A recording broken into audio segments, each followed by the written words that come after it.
Hello বন্ধুরা, কেমন আছো তোমরা সবাই? আশা করছি তোমরা সবাই খুব ভালো আছো। প্রত্যেক দিনের মতো আজকেও নিয়ে চলে এসেছি বেশ কিছু কিচেন টিপস। আর যেই টিপস গুলো জানা থাকলে আমাদের সংসারের কাজগুলো হয়ে যাবে অনেকটাই সোজা, বেঁচে যাবে সময়, পরিশ্রম, মাসিক বেশ কিছুটা খরচও। আজকে সেই রকমই বেশ কিছু জানা অজানা টিপস তোমাদের সাথে শেয়ার করবো, যেগুলো দেখলে প্রত্যেক গৃহিণীর উপকার হবে। চলো তাহলে ভিডিওটা শুরু করা যাক। তো বন্ধুরা দেখো, এখানে আমি নিয়ে নিয়েছি বেশ কতগুলো কলা। আর এই কলাগুলো কিন্তু মাত্র ১-২ দিন আগেই কেনা, কিন্তু দেখো অসম্ভব পরিমাণে কালো হয়ে গেছে। ভেতরটা ভালো থাকলেও বাইরের খোসাটা এতটাই কালো হয়ে গেছে যে কেউ খেতেই চাইছে না। তো কলা আনার পর যদি এরকম ভাবে কলাগুলো খোসা কালো হয়ে যায়, কেউ না খেতে চায়, সেক্ষেত্রে কিন্তু ফেলে দেওয়া ছাড়া আর কোনো কাজেই আমরা লাগাতে পারি না।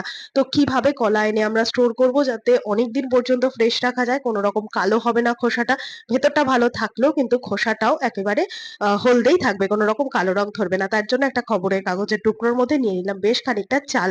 চালটাকে খবরের কাগজের মধ্যেখানে দিয়ে এবার কলার যে মাথার দিকের শক্ত ডাঁট মতো অংশ রয়েছে না, সমস্ত কলাটার যে কাঁদি টাইপের রয়েছে, সেই জায়গাটায় কিন্তু এইভাবে চালটা যাতে টাচ লেগে থাকে, তো সেইভাবেই কিন্তু এইভাবে খবরের কাগজটা কলার কাঁদিটার সাথে ভালো করে পেঁচিয়ে এইভাবে রাখবো। তো এইভাবে রাখলে পরে কিন্তু অনেকদিন পর্যন্ত কলা ফ্রেশ থাকবে, যেহেতু ওর মধ্যে চাল রয়েছে। আর চাল কিন্তু অনেকদিন পর্যন্ত হলুদ ভাবটাকে ধরে রাখতে সাহায্য করবে, কোনো রকম কালো হতে দেবে না। তো এইভাবে যদি আমরা বাইরে রেখে দিই, কোনো রকম নষ্ট হবে না। ফ্রিজে রাখার দরকার নেই, ফ্রিজে তো এমনি কলা তো স্টোর করা যায় না। তো বাইরে যদি রেখে দাও, অন্তত ৭ থেকে ৮ দিন পর্যন্ত কলা একেবারে ফ্রেশ থাকবে। টিপসটা ভালো লাগলে অবশ্যই পাশে থেকো। চলো দেখে নাও পরের টিপস। বন্ধুরা দেখো, এখানে আমি নিয়ে নিয়েছি তেলের খালি প্যাকেট। তেলটা যখন আমরা কন্টেনারের মধ্যে ঢেলে রাখি না, তখন কিন্তু এই খালি প্যাকেটটা আমরা ফেলে দিই। আজকে থেকে এই খালি প্যাকেটটা ফেলে দেওয়ার আগে কিন্তু আমরা অনেকগুলো কাজ করে নিতে পারবো। তার আগে ছোট্ট একটা টিপস তোমরা জেনে নাও। এই কাজটা করলে কিন্তু দারুণভাবে আমাদের উপকার হবে। দেখো বন্ধুরা, তেলের প্যাকেটটা খালি ভেবে ফেলে দিচ্ছিলাম, ভেতরটায় কিন্তু বেশ খানিকটা তেল রয়েছে। অনেকগুলো কাজ হয়ে যাবে। তার মধ্যে একটা টিপস তোমাদের সাথে শেয়ার করব, যেহেতু ভেতর দিকটা বেশ খানিকটা তেলতেলে রয়েছে, তাই এই তেলের প্যাকেটটার মধ্যে কিন্তু আমরা এই ধরনের যে কাঠের হাতা বা খুন্তি থাকে না, তো এগুলো দেখবে বর্ষাকালে বিশেষ করে জল লাগানো হলেই কিন্তু দেখা যায়, যতই আমরা শুকনো করে মুছে রাখি না কেন, এরকম কিন্তু একটু ফাঙ্গাস মতো হয়ে যায়। বা এই ধরনের যে আমাদের লোহার জিনিসপত্র থাকে, যেরকম ধরো স্ক্রু ড্রাইভার বা নানান রকম যন্ত্রপাতি তো বাড়িতে খুচখাচ থাকেই। তো সেই সমস্ত জিনিসগুলোকে যদি এরকম তেলের প্যাকেটের মধ্যে রেখে দেওয়া যায়, তাহলে কিন্তু দেখা যাবে সুন্দর মতো এর মধ্যে জংও পড়বে না। আর ফাঙ্গাস যে ধরছিল কাঠের জিনিসে, সেটাও কিন্তু হবে না। কেননা ভেতর দিকটা তেলতেলে হওয়ায় প্যাকেটের গাটা কিন্তু খুব সুন্দর মতো তেলতেলে থাকবে। আর যেটা কিনা আমাদের কাঠের বা লোহার যেকোনো জিনিসকে ভালো রাখতে, অনেকদিন পর্যন্ত ফ্রেশ রাখতে সাহায্য করবে। তো তেলের প্যাকেট ফেলে দেওয়ার আগে এই কাজটা কিন্তু আমরা অবশ্যই করতে পারি। ভালো লাগলে একটা লাইক করে দিও। দেখে নাও পরের টিপস। তো বন্ধুরা, লাউয়ের কিন্তু নানান রকম পদ আমরা খেয়েই থাকি। বিশেষ করে লাউ ঘন্ট বা লাউয়ের ডাল, যেটা সচরাচর হয়েই থাকে। তো এইগুলো কিন্তু বেশিরভাগ খেয়ে থাকি লাউ দিয়ে। তো খেয়াল করে দেখবে বন্ধুরা, লাউয়ের ঘন্টটা কিন্তু বেশ ভালোই লাগে খেতে। কিন্তু লাউয়ের ঘন্ট করতে গেলে যত ঝিরিঝিরি করে লাউ কাটা যাবে, তত কিন্তু খেতে বেশি ভালো লাগবে। তাই ঝিরিঝিরি করে কাটতে গেলে এরকম ভাবে ছুরি দিয়ে যদি আমরা কাটি, সেক্ষেত্রে দেখবে হাত কেটে যাওয়ার একটা ব্যাপার থাকে। সাথে খুব একটা বেশি কিন্তু ঝিরিঝিরি হয় না। কত আমরা ছুরি দিয়ে বা বটি দিয়ে কাটলে মিহি করতে পারবো? তো এইরকম ভাবে যখন আমরা আলু ভাজার মতো লম্বা লম্বা করে কাটি না, যতই চেষ্টা করি খুব একটা বেশি কিন্তু মিহি হয় না। তাতে অনেকটা সময়ও চলে যায়। তো এমন একটা টিপস তোমাদের সাথে শেয়ার করব, যে এইভাবে লাউ ঘন্ট রান্নার সময় লাউটাকে কাটলে কিন্তু দারুণভাবে খেতে টেস্ট হবে, রান্না করতেও সুবিধা হবে, লাউটা তাড়াতাড়ি গলেও যাবে। তার জন্য নিয়ে নিয়েছি গ্রেটার। গ্রেটারের সাহায্যে যদি এরকম ভাবে ডুমো করে কেটে খোসা ছাড়িয়ে লাউগুলোকে ধুয়ে নিয়ে যদি গ্রেটারের মধ্যে গ্রেট করে নিতে পারো, তাহলে দেখবে এত সুন্দর সূক্ষ্ম সূক্ষ্ম করে লাউয়ের কাটা হবে না, যেটা কিনা রান্না করলে খুব তাড়াতাড়ি নরম হয়ে যাবে, বেশি গ্যাস খরচা হবে না, সাথে লাউটা কিন্তু খেতে অপূর্ব লাগবে। এইভাবে তোমরা একবার করে দেখবে, তাহলে কিন্তু আমাদের জিনিসটা করতে ভীষণ সুবিধা হবে। দেখো বন্ধুরা, কত সুন্দর মিহি করে কাটা হয়েছে না, যেটা কিনা প্রত্যেকটা একই রকম মাপ হয়েছে। সময় তো কম লাগলো, হাত কেটে যাওয়ারও ব্যাপার নেই, সাথে লাউ ঘন্টটা খেতে কিন্তু দারুণ একটা টেস্টি ভাব আসবে। তো এবার থেকে গ্রেটারের ব্যবহার কিন্তু অবশ্যই করো। টিপসটা ভালো লাগলে প্রত্যেক মহিলার সাথে শেয়ার করে দেবে। চলো দেখে নাও পরের টিপস। মশার উৎপাতের জন্য কিন্তু প্রত্যেকদিন আমাদের নিয়ম করে মশারি টানিয়েই শুতে হয়। কিন্তু খেয়াল করে দেখবে বন্ধুরা, টানাতে যতটা আলিস্য, ভাঁজ করতে কিন্তু তার ডবল পরিমাণ আলিস্য চলে আসে। আবার অনেকে ভাঁজ ঠিকঠাক মতো করতেও পারে না, যেহেতু এত বড় মশারি, তাই ঠিকঠাক মতো গুছিয়ে ভাঁজ করা কিন্তু অনেকের পক্ষেই সম্ভব না।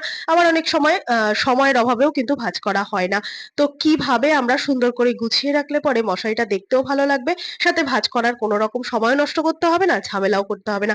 তার জন্য পুরনো এরকম একটা টি-শার্ট নিয়ে নেবে। টি-শার্টেরটাকে ১ম এ উল্টে দেবে। উল্টে দেওয়ার পর গলা আর শোল্ডারের ওখান থেকে যে অংশটা রয়েছে সেখানটা এরকমভাবে কুচি দিয়ে নেবে। কুচি দিয়ে এক জায়গায় জড়ো করে নিয়ে একটা রাবার ব্যান্ডের সাথে টাইট করে আটকে নেবে। এই রাবার ব্যান্ডটা কিন্তু কখনোই আর খুলবে না যতদিন তোমরা এইটাকে ব্যবহার করবে। তারপর এই টি-শার্টটাকে সোজা করে নাও। সোজা করে নেওয়ার পর এর যে ভেতরের খালি অংশটা মতো রয়েছে তার মধ্যে এই মশারিটাকে সম্পূর্ণ ভরে দাও। তোমরা হয়তো দেখে ভাববে এত বড় মশারি ওইটুকু টি-শার্টের মধ্যে কিভাবে হবে? দেখো বন্ধুরা, দেখলেই অবাক হবে। এই কাজটা দেখার সাথে, সাথে কিন্তু তোমাদেরও করতে ইচ্ছে করবে। যেহেতু মশারিটা ভাঁজ করার কোনো ব্যাপার নেই, কোনো রকমভাবে এর মধ্যে ঢুকিয়ে দাও। আর ওপরের দিকের যে খোলা অংশটা রয়েছে টি-শার্টের এটাকে সুন্দর মতো কুচি, কুচি ধরে আবারও একটা রাবার ব্যান্ড দিয়ে টাইট করে আটকে দাও। এইভাবে যদি আমরা কাজটা করি দেখতে তো ভালো লাগবেই, সাথে কিন্তু ভাঁজ করার ঝামেলা থাকছে না মশারি। আর সাথে কিন্তু আমরা পুরোনো টি-শার্টকে কিন্তু রিইউজ করতে পারছি। অনেক সময় হয় বাচ্চাদের পুরোনো টি-শার্ট কালার উঠে যায় বা ছোট হয়ে যায় বা কোথাও ছিঁড়ে যায় যেগুলো কিনা আর পরানোর মতো থাকে না। তো এইভাবে যদি আমরা পুরোনো টি-শার্টটাকে রিউজ করতে পারি সেক্ষেত্রে মশারি ভাঁজ করার তো ঝামেলা লাগছেই না, সাথে কিন্তু রিউজও হচ্ছে। তো দেখো উপরের দিকটা সুন্দর মতো আমি একটা রাবার ব্যান্ড দিয়ে আটকে দিলাম আর দেখতে কিন্তু খুব সুন্দর হয়েছে। ওপরটাও কিন্তু কুচি, কুচি হয়ে গেছে।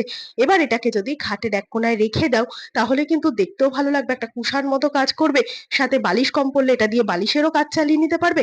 আর দেখতেও কিন্তু ভালো লাগছে। মশারি ভাঁজ করার ঝামেলা আর একেবারেই থাকলো না। আর কাউকে বলে না দিলে বিশ্বাসই করতে পারবে না এর মধ্যে মশারি রয়েছে বা পুরনো গেঞ্জিকে আমরা রিউজ করলাম। তো এরকম ছোট, ছোট টিপস ফলো করে সারাদিনের কাজগুলোকে সহজ করে নিলে আমাদেরই কোথাও গিয়ে সুবিধা হচ্ছে। ভালো লাগলে লাইক করে দিও। তো চলো দেখে নাও পরের টিপস। রুটি তো আমাদের প্রত্যেকদিনই কম বেশি করতে হয়। কিন্তু বন্ধুরা খেয়াল করে দেখবে রুটি করার সাথে, সাথে যদি আমরা সেই সমস্ত রুটিগুলোকে হটপটের মধ্যে রাখি না, সেক্ষেত্রে নিচের রুটিটা কিন্তু এতটাই ঘেমে ভিজে যায় যে এই কারণে কিন্তু প্রত্যেকদিন নিচের রুটিটা বারবার ফেলে দিতে হয়। কেননা ভেজা এতটাই নরম ক্যাতক্যাতে হয়ে যায় যেটা কিনা কেউ খেতে চায় না।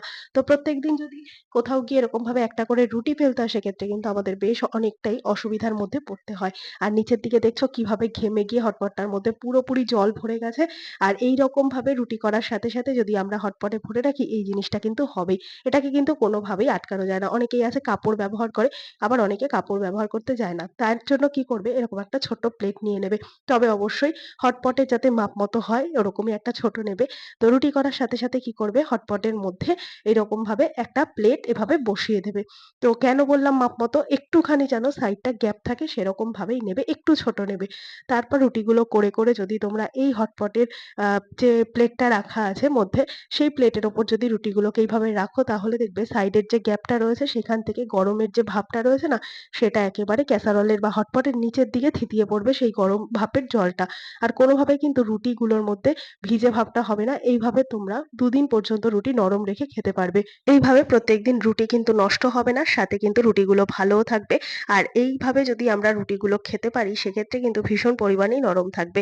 আর এইভাবে আমরা যদি একটা প্লেট দিই তাহলে কিন্তু আমাদেরই নিজেদেরই বেশ খানিকটা সুবিধা হবে আর রুটি ফেলনা যাবে না। আশা করছি আজকের সমস্ত টিপস কাজে দেবে। ভালো লেগে থাকলে লাইক, কমেন্ট, শেয়ার করে পাশে থাকবে। আমার এই ভিডিওটা কে কোথা থেকে দেখছো কমেন্ট করে জানাতে ভুলবে না। দেখা হবে আবার অন্য কোনো ভিডিওর সঙ্গে। ধন্যবাদ।